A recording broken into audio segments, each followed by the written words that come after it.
21세기 대명천지에 21g 같은 회사가 관저공사에 이렇게 개입했다라는 것이 참으로 놀랍습니다. 시공, 감독, 준공 과정에서 거의 모든 법을 위반했어요. 국가계약법, 건설산업기본법 다 위반했어요. 21g과 하도급 계약을 맺은 관저공사에 참여한 15개가 무자격이에요. 무자격. 이게 건설산업법, 하도급법 위반이에요. 대통령 부부가 잠자는 곳 아닙니까? 어떻게 이런 일이 벌어졌을까? 알고 보니 김건희 여사 라인이더라. 김호진 씨는 그냥 앞에 나와 있는 사람이고 실제로 김건희 씨가 저는 이거 다 주도했다고 봅니다. 그러니까 감사원에서도 김건희 여사 무서워서 고발 조치도 못하고 수사 의뢰도 못하고 그냥 경미한 사건으로 이건 덮어야 되겠구나 이렇게 생각한 것 같아요. 정말 설마설마했지만 이 정도일 줄은 몰랐습니다.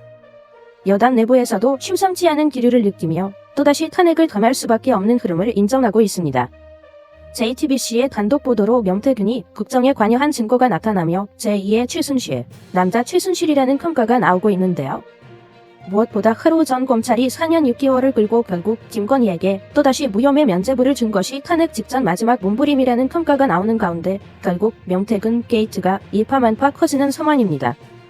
명태균과 대선 직전에 잠깐 만난 적이 있고 이후에 연락한 적이 없다 말했던 대통령실이지만 2023년 3월 14일 2년 6개월 여전에는 원희룡 장관을 언급하며 대통령 주재회에서 보고될 내용까지 줄줄을 풀 뿐 아니라 다음 날에는 창원시 산업단지 선정 또한 미리 알고 있었다는 충격적 내용인 것입니다. 끝까지 이 사태를 취재해 여러분께 전해드리겠습니다. 구독과 좋아요로 저희 채널을 응원해주세요. 본부장님, 여보세요? 전화 좋은데, 네. 그 두 사람 원희룡 장관하고 나온 거 있죠? 네. 그건 좀 확대를 해야지. 땡겨가지고. 네, 너무 알겠습니다. 작다네. 네네. 사람이 안 보이잖아요, 계속. 알겠습니다. 네, 본부장님. 그 10시에 네. 대통령 주재 회의에서 보고할 거거든? 네. 그 인터넷 방송에서 중계를 할 거예요. 네네네. 그러니까 10시 반이나 이렇게 되면 그러니까 11시에 다 걸어야 돼, 현수막하고 보도자료를. 창원시 의창구 북면, 네. 창원 제2국가산단, 여기 보면 이렇게 해주세요. 창원 의창구 북면, 네. 광희 원자력 융합, 네. 국가산단 2.0 후보지 선정 쾌거 이렇게 돼 있잖아요. 네네네. 그거를 네. 창원 의창구 북면, 네. 창원 제2국가산단이라는 말을 넣고, 네.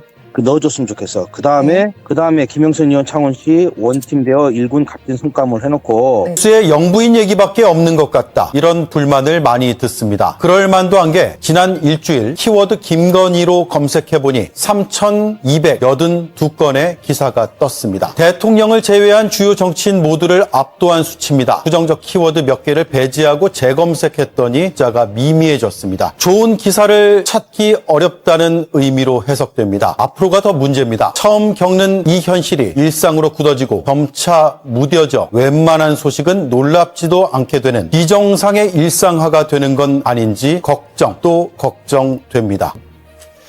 탁친이 억하고 죽었다. 박정철 열사 사건 때 전두환 정권의 발표였습니다. 그런데 죽은 것은 박정철 열사가 맞지만 전두환 정권도 죽었습니다. 손바닥으로 하늘을 가리려 한다면 결국 하늘이 노해서 몸뚱이 자체를 다 태워버린다는 것이 정의입니다. 이명박 대통령은 원래 각종 부정부패, 특히 다스의 소유, 다스는 누구 거냐? 그것을 무마시켰던 것이 검찰입니다. 그래서 이명박 정권이 탄생했지만 결국 이명박 대통령도 뒤늦게 실현된 거지만 지연된 정이 남아 감옥에 갈 수 있었습니다. 박근혜 대통령은 국민에 선출된 권력이지만 결국 국민들에 의해서 결국은 탄핵되고 감옥까지 갔습니다. 윤석열 대통령이 이렇게 얘기한 적이 있습니다. 5년짜리 임기 대통령이 뭐 그렇게 겁이 없냐고 그런 얘기를 했습니다. 수사권 가지고 보복하면 그게 검사냐 깡패지 라는 얘기도 했습니다. 본인이 한 말을 본인이 되받을 날이 반드시 있을 것이다. 모든 국민이 법 앞에 평등하듯 모든 아내는 법 앞에 평등해야 합니다. 김건희 여사에 대한 도이치모터스 주가 조작 무혐의 처분은 탁친이 억하고 죽었다는 당시 경찰의 발표와 저는 닮은 꼴이다 이렇게 생각합니다. 결국은 다 뿌린 대로 거두게 돼 있고 다 당하게 돼 있다 이렇게 생각합니다. 법원도 검찰과 함께 그동안 부끄러운 역사가 있었습니다. 조작된 간첩 사건, 5.18, 4.3 등에 대한 재심으로 드럽게나마 정의가 실현되는 일이 있었습니다. 조작 간첩 사건 역사적으로 100건이 넘습니다. 검찰의 공소장이 판결문으로 그대로 베껴 써서 검찰과 법원이 부끄러움을 동시에 느껴야 되는 그런 역사도 있었습니다. 더 이상 그런 일은 없었으면 좋겠습니다. 우리 대전 고등법원장님, 네, 헌법 공부 많이 하셨죠? 뭐 그렇게 많이 하지는 못했습니다. 네. 법원 판사하시면서 혹시 제일 중요하게 생각하는 헌법 조항이 있습니까? 평등권 내지 신체의 자유를 네, 헌법 130개 조항 중요하지 않은 조항이 어디 있겠습니까만 검사나 판사나 저는 헌법 12조 7항까지 내용을 정말 중요하게 생각해야 된다고 생각합니다. 헌법 12조 1항 첫 번째 모든 국민 신체의 자유를 갖는다라고 되어 있죠. 그리고 법원의 영장에 의해서는 체포 구금될 수도 없고 또 체포될 때도 변호사의 조력을 받을 권리를 고지하지 않으면 체포 구속되지 않죠. 알고 있죠? 예. 그렇습니다. 그리고 영장 실질심사 구속적 부심 다 하고 있죠. 그 이유는 헌법 12조에 나와 있는 신체의 자유가 그만큼 중요하기 때문에 그렇습니다. 그런데 부끄럽게도 영장 발부율은 90%가 넘습니다. 그러니까 영장 자판기 아니냐 이런 조롱도 나오곤 합니다. 법원으로서는 다시 한번 생각해 볼 대목이 아닌가 그런 생각을 합니다. 그래서 묻습니다. 원장님, 압수수색 사전심의제에 대해서 생각해 보신 적 있습니까? 예, 그거에 대해서 논의가 많이 있는 것으로 알고 있습니다. 네. 법원 행정처장도 답변에서 압수수색 사전심의제는 해야 된다라는 입장인데 법원에서 대체적으로 우리 판사님들이 다 그런 생각하고 계시나요? 뭐 전부 이야기는 다 못 들어봤지만은 어떤 필요성은 있는 것으로 보여집니다. 네. 네, 그렇습니다. 납북, 어부 이런 간첩 조작 사건에서 나중에 재심으로 무죄 판결을 받아도 잃어버린 청춘은 누가 보상할 수가 없습니다. 국가에서 돈 몇 푼 준다고 보상이 되지 않습니다. 마찬가지로 한번 구속되고 그리고 여론재판 받고 나중에 무혐의 판정, 무죄 판결을 받더라도 실제로 그것을 누가 보상을 해주겠습니까? 그래서 인신에 대한 구속은 그리고 또 영장은 압수수색은 굉장히 신중해야 되는데 그 최종 판결을 법원이 하는데 그것을 잘 못하고 있다라는 거죠. 그 이유 중에 하나가 압수수색 사전심의제가 없어서 그렇다라는 의견이 있는 부분에 대해서는 어떻게 생각하십니까? 예, 뭐 영장에 대한 판단에서 좀 더 신중하라는 말씀으로 받아들이고 우리 전 법관들과 공유할 수 있도록 그렇게 하겠습니다. 그런 생각을 갖고 계시다면 법원에서도 스스로 노력을 하셔야 된다고 생각합니다. 네, 대통령 배우자 김건희 여사에 대한 도이치모터스 주가 조작 사건에 대해서 검찰이 무혐의 처분을 오늘 아침에 발표를 했습니다. 차고 넘치는 증거에도 불구하고 국감 기간 중에 무혐의 처분을 서둘러서 했습니다. 김건희 특검법에 대한 여론이 70%에 육박함에도 불구하고 검찰은 국민과 싸우는 길을 선택한 것 같습니다. 부디 법원이라도 사법정의 실현을 위해서 애써주시기를 부탁을 드립니다. 한재봉 대구지방법원장님께 말씀을 드리겠습니다. 화면 좀 올려주세요. 동영상을 좀 틀어주세요. 신탁회사가 법원에 등기한 신탁원부에는 신협으로부터 받은 대출 규모가 누락됐기 때문입니다. 네, 법원장님. 네. 지금 저 내용은 알고 계시죠? 예, 알고 있습니다. 네. 그 대구 지역뿐만이 아니라 전국적으로 전세 사기 피해가 속출하고 그것이 사회적인 지금 문제로 대두되고 있습니다. 피해자들은 고통받고 있는데요. 지금 대구지방법원에서 등기가 제대로 되지 않아서 전세 사기 피해자들이 피해를 받았다는 그런 방송 내용입니다. 대구 북구의 집단 전세 사기 사건 법원에서도 알고 계시는 거죠? 관련 사건은 최근에 판결 선고가 된 것으로 네. 들었습니다. 그런데 지금 이게 등기가 문제입니다. 건물주가 2018년 12월부터 2022년 9월까지 대구 북구에 자기 자본 없이 다세대 주택을 지은 뒤에 17가구로부터 전세 보증금 15억 5천만 원을 가로챈 사건이고요. 전세 세입자들은 계약 당시 등기부 등본을 확인을 하고 전세 계약을 했는데도 불구하고 전세 사기의 피해자가 됐습니다. 다세대 주택을 짓는 과정에서 채무를 담보하기 위해 신탁사의 소유권을 넘기고 신탁회사가 법원에 등기를 했음에도 불구하고 대구지방법원 등기국이 등기를 누락했다는 것 때문에 지금 문제가 됐습니다. 법원장님 그 내용 알고 계시나요? 예, 알고 있습니다. 네.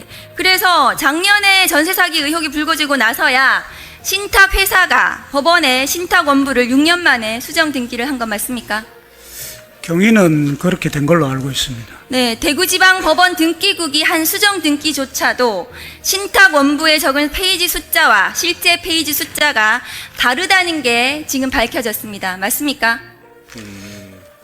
내용 모르시나요?